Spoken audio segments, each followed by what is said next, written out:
Depuis les incendies, Caroline et Jérôme viennent consulter ce piège photo tous les 15 jours. Ah, il est là.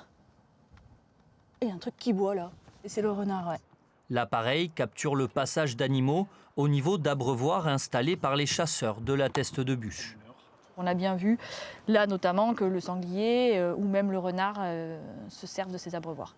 Donc on a pu voir aussi sur d'autres caméras que les palombes sont venues aussi se servir de ces abreuvoirs.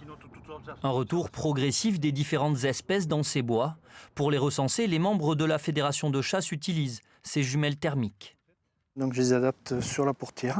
À la nuit tombée, pendant 4 heures, Caroline et Jérôme sillonnent la forêt à la recherche de ses habitants. Il est petit là. Ouais. Il y en a au moins un. Non, ça vient coucher. Ah, il était couché, il s'est relevé, ouais. T'as 4 barcassins, 3 adultes. Ce groupe de sangliers se nourrit à proximité d'une habitation détruite par le feu. Leur présence est enregistrée sur une tablette numérique. Et derrière, on en laisse 5, je crois. En réalité, il y a eu peu de mortalité, quoi. On a peut-être un peu exagéré ce qui s'est passé sur le terrain.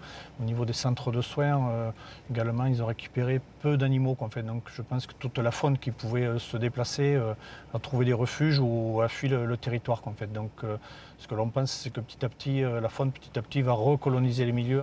Le recueil de données sert les associations de chasse locales. On essaie de quantifier les prélèvements qui seront appliqués sur telle ou telle espèce en fonction du massif et de la vitesse à laquelle la nature va reprendre ses droits après cette catastrophe. Les sangliers réinvestissent la forêt de la Teste de Bûche. Leurs repères sont chamboulés.